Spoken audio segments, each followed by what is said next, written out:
Bab 6 yang kita pelajari dengan sebuah judul, apa yang dapat kita harapkan.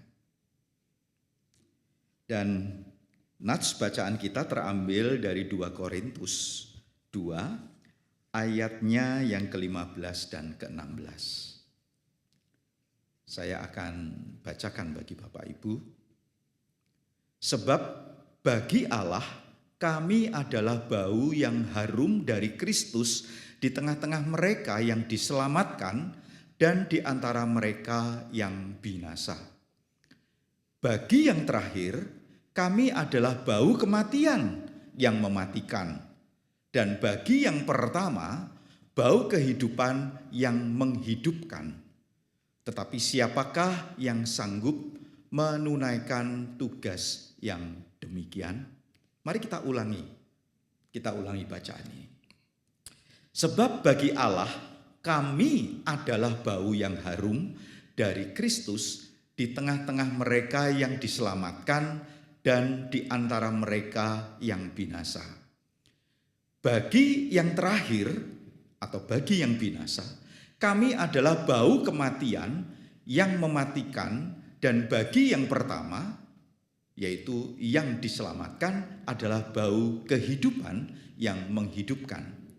Tetapi siapakah yang sanggup menunaikan tugas yang demikian? Bapak Ibu, sebagian saya akan kutipkan dari buku yang menjadi bahan kita di dalam doa ini.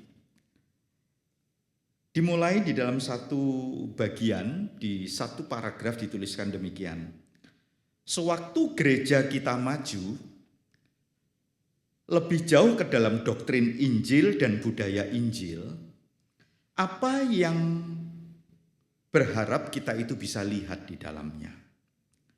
Allah memiliki rencana yang berbeda untuk gereja yang berbeda. Tetapi Alkitab mendorong kita untuk mencari lebih banyak petobat-petobat baru. Lebih banyak sukacita yang muncul dalam kehidupan bergereja. Lebih banyak dampak dari kehidupan yang dipengaruhi oleh Injil itu sendiri. Lebih banyak hasil-hasil yang bisa memuliakan, mengagungkan nama Tuhan. Kita juga tidak dapat menghindari di dalam perjalanan menuju hal yang kita inginkan, menghadapi masalah.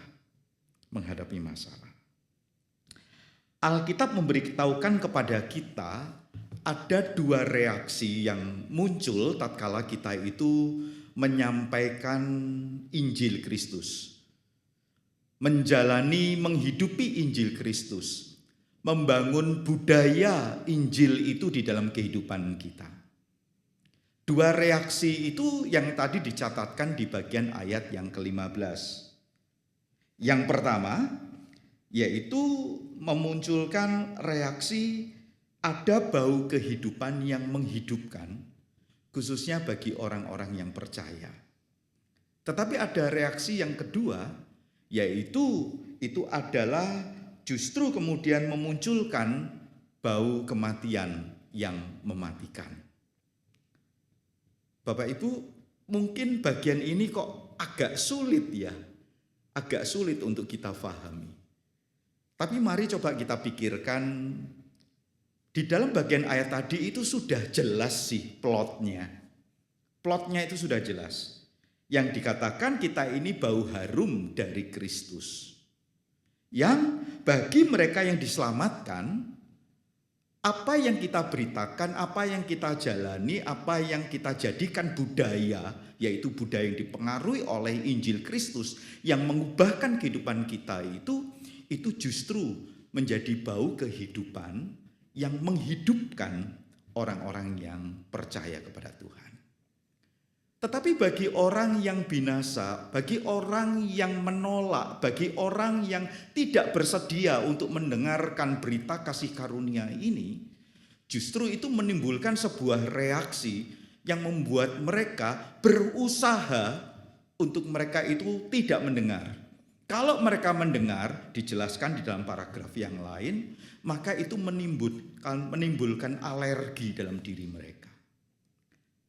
Dan ini digambarkan bagi orang-orang yang binasa, ini justru menjadi sebuah bau kematian yang mematikan. Dengan kata lain, ada dua reaksi yang pasti akan muncul. Dan ini kemudian membuktikan bahwa manusia itu tidak bisa tidak bersikap terhadap Injil Kristus. Sikap yang pertama adalah sikap menerima, dan sikap yang kedua adalah sikap menolak. Dan ketika kita mencoba untuk melihat Injil dengan beritanya, dengan bagaimana kita menghidupi dan membangun budayanya, itu justru melahirkan sebuah respon, reaksi yang karena sepertinya ada sebuah berita yang disampaikan dan memprovokasi orang-orang itu untuk kemudian mereka bisa berpikir, lalu kemudian mencerna, merespon, lalu respon mereka ya bisa dua itu. Dan dikatakan tidak ada manusia yang tidak akan berespon, selalu berespon, tinggal yang mana yang diresponi oleh manusia.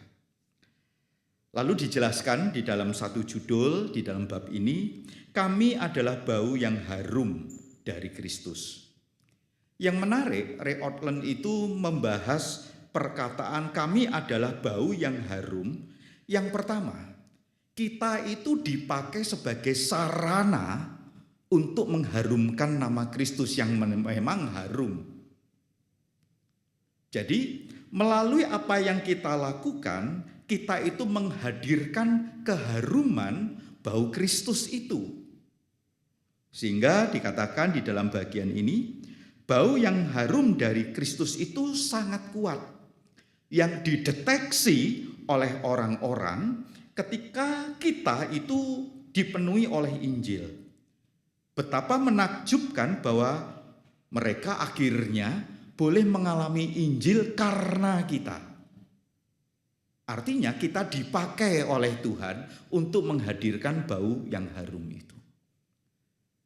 Tapi Ortlund kemudian membahas bagian yang kedua dari perkataan kami adalah.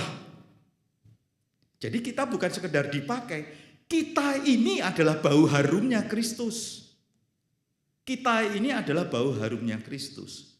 Bila mana memang kita itu menghidupi Injil, kita dipengaruhi oleh Injil, kita diubahkan oleh Injil, kita memiliki budaya Injil di dalam kehidupan kita. Kita ini adalah bau harumnya Kristus. Tidak ada yang lebih menyenangkan hati Allah, lebih dari yang namanya pemberitaan Injil itu. Injil itu menjadi inti. Dan nanti kita akan melihat bahwa berita tentang Kristus sebetulnya adalah berita yang sifatnya menyelamatkan, yang mengampuni, yang menyatakan kasih. Bukan berita tentang penghakiman. Dan itu mungkin akan menjadi berita utama di dalam kedatangan yang kedua kali. Dan disebutkan kami adalah bau dari harumnya Kristus itu. Saya langsung loncat, istilah bau harum itu ternyata menjadi sebuah istilah yang banyak dipakai di dalam Perjanjian Lama. Misalkan ada beberapa catatan di dalam Perjanjian Lama, yaitu di dalam Kejadian 8, ketika Nuh mempersembahkan korban. Tuhan mencium persembahan yang harum itu. Atau misalkan di dalam Imamat ya, dituliskan bahwa Nuh dan para imam Lewi yang mempersembahkan korban itu merupakan bau yang harum. Dan istilahnya bau harum ini berkenaan terkait dengan apa? Dengan korban pendamaian. Dengan korban yang terkait dengan belas kasihan Tuhan bagi para pendosa dan mereka mendapatkan pengampunan itu. Dan puncaknya berita itu ada di dalam Injil, yaitu Kristus yang mendamaikan. Di dalam Kristus yang mengampuni, di dalam Kristus yang memberikan keselamatan. Dan ketika kita mengabarkan kabar tentang Kristus yang menyelamatkan, tentang kasih-Nya Allah yang begitu luar biasa kepada manusia yang berdosa, maka itu sebetulnya merupakan bagian dari keharuman Kristus yang dikumandangkan, yang di dalam bagian Korintus tadi, kami adalah. Berarti oleh Paulus dan orang-orang yang menyertai dia.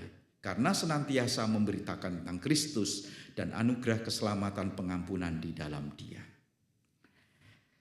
Bapak Ibu, saya juga akan membacakan ada beberapa bagian yang penting bagi saya di dalam buku ini. Disebutkan demikian, di tengah-tengah mereka yang diselamatkan, kita adalah bau dari harum dari Kristus sendiri. Orang-orang terhibur, orang-orang tertolong oleh Injil. Seolah-olah Tuhan sendiri hadir dalam segala sesuatu yang kita lakukan bagi mereka. Roh-Nya ada di sana dan orang-orang itu mau bergabung dengan berita Injil dan menjadi bagian orang-orang diselamatkan. Itu adalah bau harum dari Kristus, bau kehidupan yang menghidupkan. Tapi yang kedua, di antara mereka yang binasa, kita mengeluarkan bau yang mematikan. Orang-orang bertanya-tanya apa yang salah dengan kita. Mengapa kita tidak mengerti, mengapa kita tidak ikut dengan pemikiran terkini. Bahkan kita mungkin dianggap sebagai sesuatu berita yang aneh, yang tidak bisa difahami, dan tidak update, dan tidak up to date dengan apa yang terjadi di dalam segala kekinian. Orang-orang ini merasa mereka jauh lebih tahu. Lalu mereka terjebak di dalam sebuah kesombongan. Mereka bahkan mungkin bisa tersinggung ketika mendengar kabar baik itu. Ketika mendengar kabar sukacita yang menyelamatkan itu. Dan pelayanan kita seolah-olah menjadi sesuatu yang tidak bisa difahami oleh mereka. Karena apa? Ya karena mereka binasa. Dan itu adalah bau kematian yang mematikan. Bapak Ibu, mungkin di sini kita bisa melihat seolah-olah berita tentang Injil itu dianggap sebagai sebuah arogansi tersendiri. Tetapi dikatakan demikian, pelayanan itu sekalipun ditolak oleh manusia, tetapi selalu manis di hadapan Allah. Tujuan Yesus ke dunia bukanlah penghukuman, tetapi keselamatan. Bapak Ibu, saya langsung loncat di dalam bahasan berikutnya, yaitu demikian. Injil Tuhan Yesus Kristus tidak untuk dinilai dengan kritis. Tidak seorang pun menilai Injil, Injil menilai semua orang dan menyelamatkan sebagian di antaranya. Bagian ini mengingatkan kepada tulisan Rick Warren ketika kita belajar bersama-sama di tahun 2006. Yang Warren mengatakan kita selalu menstabilo Alkitab kita. Padahal sesungguhnya seharusnya hidup kitalah yang distabilo oleh firman Tuhan. Kita itu sepertinya menyelidiki Injil itu. Padahal sesungguhnya hidup kitalah yang diselidiki oleh kebenaran firman Tuhan. Dan dikatakan Injil Tuhan Yesus Kristus, walaupun dunia itu memiliki penilaian seperti apa dan mengkritisi seperti apa, tetapi sesungguhnya Injil itulah yang dipakai sebagai sebuah penilaian terhadap setiap orang. Saya lanjutkan dengan bagian lain, yaitu kematian yang mematikan dari kehidupan yang menghidupkan. Tadi sudah sedikit kita singgung. Tanggapan orang-orang terhadap gereja yang dipenuhi oleh Injil tidak hanya mengungkapkan hati mereka kepada Kristus sendiri, tetapi tanggapan itu juga menggerakkan mereka semakin jauh dari kehidupan yang menghidupkan. Berita Injil itu mendekatkan kita dengan Allah. Tapi berita Injil itu bagi orang lain justru menjauhkan mereka dari Kristus. Itu tanggapan-tanggapan yang selalu muncul di dalam pemberitaan Injil atau dari orang-orang yang menghidupi Injil itu sendiri. Sehingga apa yang terjadi? Maka setiap kita berada dalam satu situasi, di satu sisi kita menaikkan segala pujian atas segala kebaikan Tuhan. Kita berusaha untuk menghidupi Injil, menghayati dan membudayakan Injil dalam kehidupan kita. Dengan sebuah harapan ada sukacita dan damai sejahtera. Tapi di satu sisi yang lain, kita itu bisa dicerca, kita bisa dihina, kita bisa disiksa oleh mereka yang sesungguhnya sedang menjauh dari Injil, dan mereka adalah orang yang akan mengalami sebuah kematian. Itu juga merupakan dua hal yang akan kita alami dalam kehidupan kita. Tetapi dikatakan di dalam buku ini, itu harus disiapkan oleh orang-orang percaya. Artinya setiap kita harus siap ketika orang itu menolak, ketika orang itu bahkan menghujat kita, orang itu menyengsara kita dan lain sebagainya. Mungkin kita bisa melihat dari khotbah Yesus di atas bukit, yaitu di dalam Matius 5 yang membicarakan orang yang menderita karena Kristus. Tetapi sesungguhnya mereka adalah orang-orang yang hidup karena Kristus. Bapak Ibu, untuk menyikapi hal-hal yang sedemikian ini, kita diajak melalui buku ini tidak usah melihat terlalu jauh dalam lingkaran yang ada di luar gereja. Kita diajak untuk melihat di dalam gereja pun reaksi-reaksi seperti itu juga muncul. Reaksi-reaksi penolakan terhadap sesuatu mungkin bukan dari berita Injilnya, tetapi dari budaya Injilnya, dari kebenaran Injilnya, yang itu mungkin bisa saja ditolak. Ada beberapa orang yang menuliskan di dalam bagian ini yang bagi saya perlu untuk digarisbawahi. Ini kita bicara dalam lingkaran gereja. Dikatakan oleh Spurgeon, ya, Spurgeon menuliskan demikian. Benar-benar mengerikan dan sungguh-sungguh mengerikan bahwa dari semua pendosa di rumah ibadah adalah yang terburuk. Wah, keras banget ini omongan Spurgeon. Mereka yang dapat menyelami dosa yang paling dalam, memiliki hati nurani yang paling tenang dan hati yang paling keras, itu dapat ditemukan dalam rumah Allah itu sendiri. Ketika orang-orang seperti itu menimbulkan kontroversi di dalam gereja, maka ada orang-orang yang bermaksud baik. Tapi sebetulnya maksud baik ini justru membuat semakin rumit permasalahan itu. Karena mungkin ada satu bagian perkataan yang mengatakan demikian, ini yang dikatakan oleh oleh Spurgeon. Dia mengatakan dalam setiap konflik, kalau itu muncul konflik di dalam kehidupan bergereja antar jemaat, antar orang percaya, lalu kita menyimpulkan dengan perkataan kesalahan selalu ada di kedua belah pihak. Kesalahan selalu ada di kedua belah pihak. Jadi kalau saya punya masalah dengan rekan kerja saya punya masalah dengan jemaat yang saya layani, maka yang salah selalu dua belah pihak. Ini sebetulnya adalah maksud orang untuk sedikit meredam atau menghaluskan. Menerima bagaimana tindakan-tindakan orang itu, dan dia mengatakan pasti dua belah pihak salah. Spurgeon mengatakan, benarkah demikian? Benarkah kalau ada masalah di gereja, pasti dua belah pihak itu selalu bersalah? Dalam konflik, ya mungkin kalau itu bersifat konflik. Dalam konflik itu bisa jadi dua belah pihak itu salah. Tapi kalau mengatakan di setiap konflik, bukan itu yang dikatakan oleh Alkitab. Lalu Ortland mengambil satu contoh untuk menjelaskan perkataan Spurgeon ini dari bagian Kejadian. Mari kita buka Kejadian 4, begitu ya. Oke, saya akan bacakan dari Kejadian 4.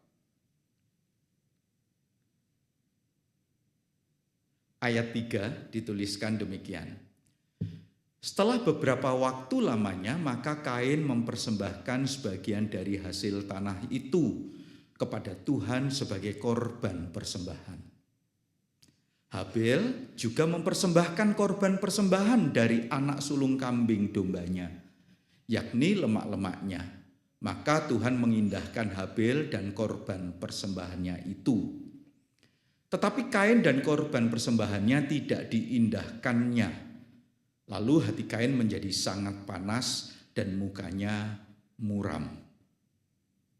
Kita akan melihat, membandingkan dengan yang ada di 1 Yohanes 3 ayatnya yang ke-12 dan 13 demikian.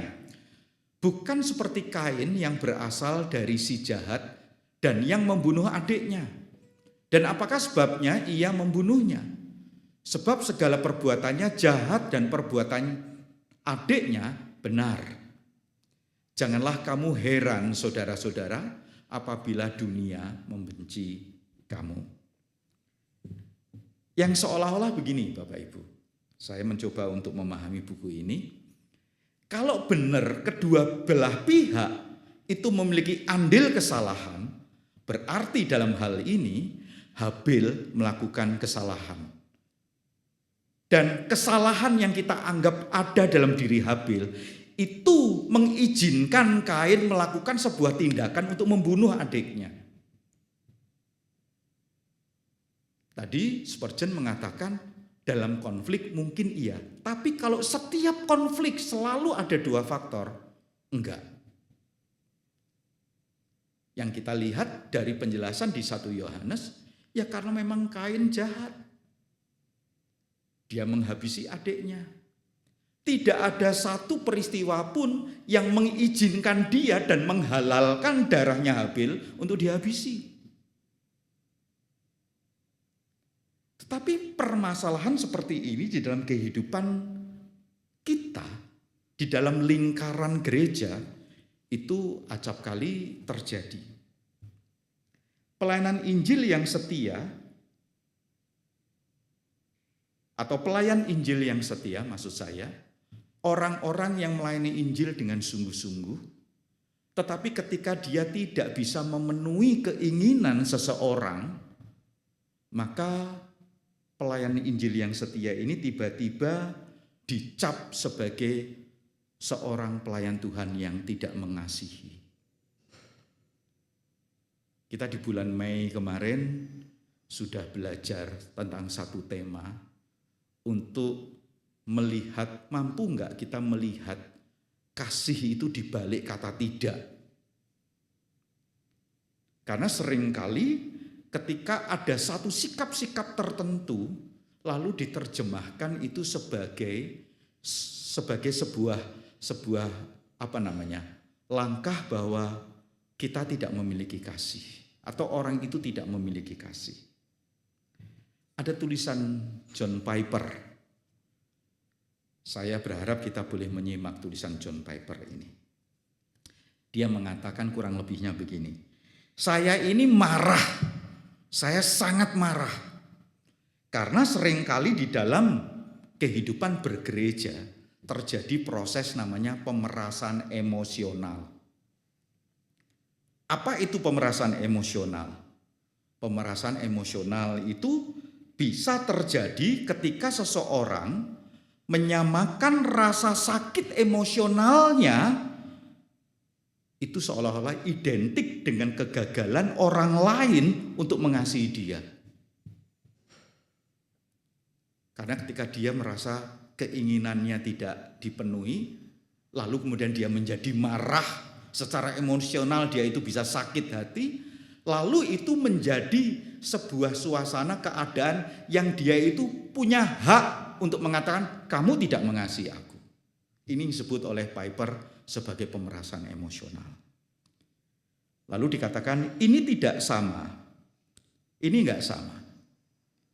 Kasih itu tidak dapat dieksploitasi atau kemudian diperas dengan pemerasan emosional.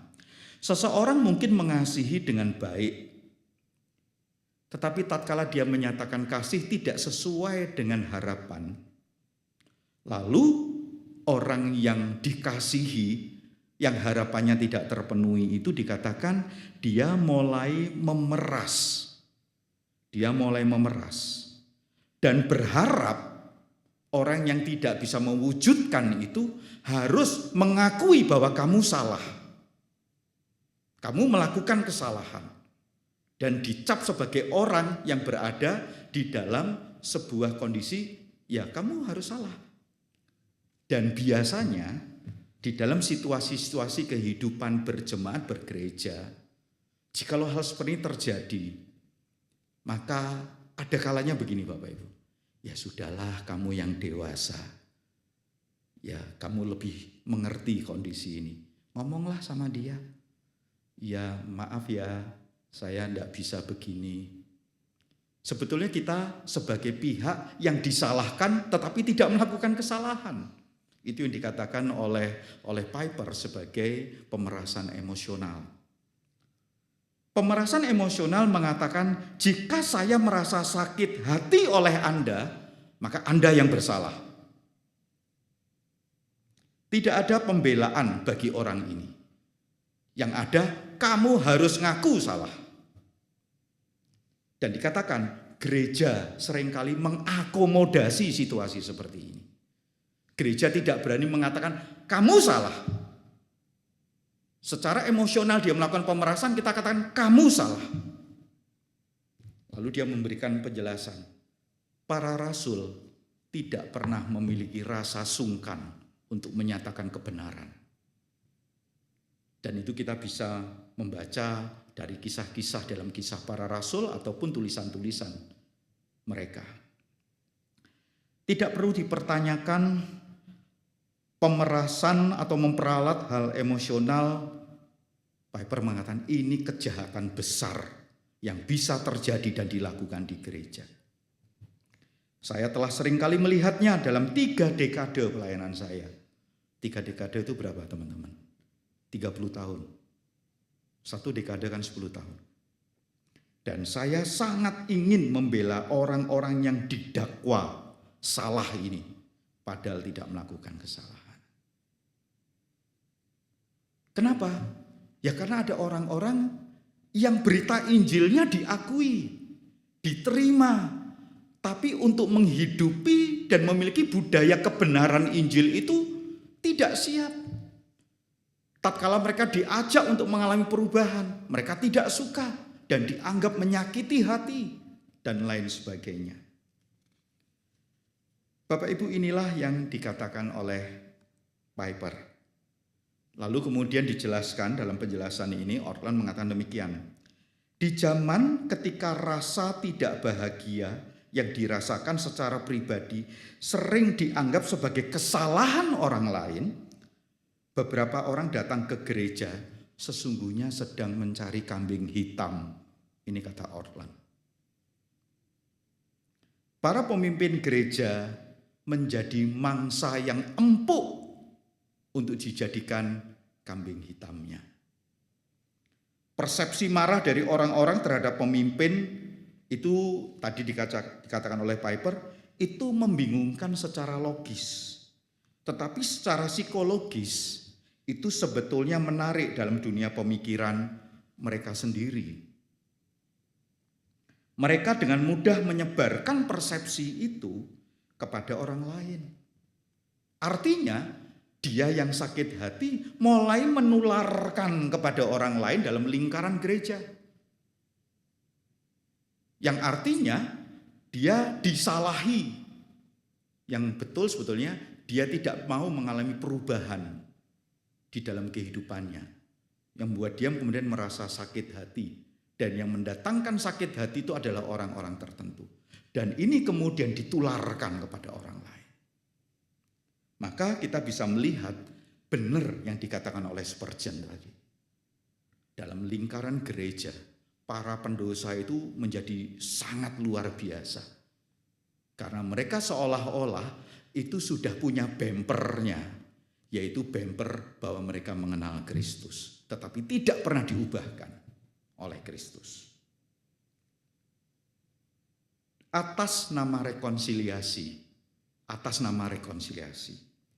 mereka mendesak para pemimpin itu harus mengakui dosanya, harus meminta maaf kepada mereka, memberikan tekanan kepada mereka. Kalau enggak, saya pergi, misalkan. Kalau tidak memenuhi keinginan saya keluar. Saudara-saudara, itulah yang terjadi yang dikatakan di dalam bagian ini. Padahal mereka adalah orang-orang yang ingin menularkan Injil agar orang-orang itu menghidupi Injil dan akhirnya hidup di dalam budaya Injil. Tapi orang-orang yang tidak siap memeluntir keadaan. Nah, ini kurang lebih yang terkait dengan reaksi mana yang kita harapkan sebetulnya. Tentu saja ya reaksinya kalau gereja itu memberitakan Injil, maka ada orang-orang yang bertumbuh. Ada orang-orang yang kemudian juga memberitakan Injil dan mereka menjadi bagian dari harumnya Kristus. Bahkan mereka sendiri adalah harumnya Kristus. Tapi dikatakan ketika kita melakukan hal itu selalu muncul dua reaksi ini. Buat mereka yang diselamatkan ini menjadi bau harum, bau kehidupan. Buat mereka yang menolak Injil, sekalipun ada di dalam lingkaran di mana Injil itu diberitakan leluasa dalam gereja, sebetulnya reaksi adalah reaksi yang menjauh dari Injil. Itu yang dihadapi. Ketika kita membawa Injil, reaksi itu akan kita hadapi. Sehingga kita juga diajak di bagian terakhir yang sedikit, tapi judulnya menarik. Lalu mereka itu musuh atau kawan? Musuh atau kawan? Sekali lagi, mari kita tetap rendah hati dan jujur mengakui bahwa kita memang bisa gagal.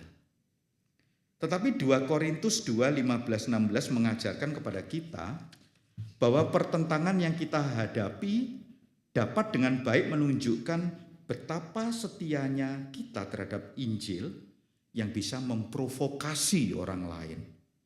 Hasil provokasinya konstruktif membangun orang itu mendekat kepada Allah. Provokasinya itu kemudian mengganggu mereka, maka mereka menjauh dari Allah.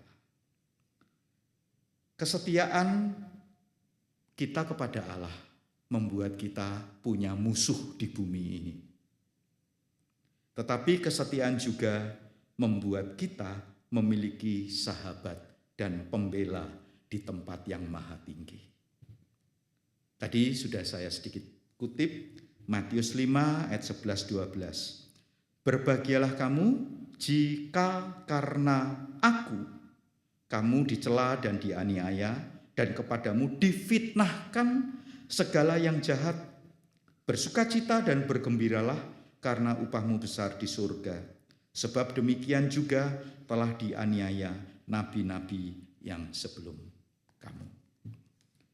Bapak Ibu, ini adalah bab 6. Dan kita akan menyelesaikan buku ini di Desember awal nanti di dalam babnya yang ke-7. Dan kita akan melakukan review mulai dari bab yang pertama.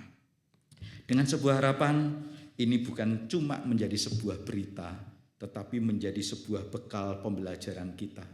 Supaya kita tidak cukup mengakui Injil, tetapi kita menghidupi. Atau Injil kita jadikan budaya dalam kehidupan kita. Tuhan memberkati kita sekalian. Mari kita masuk di dalam doa. Ya Tuhan,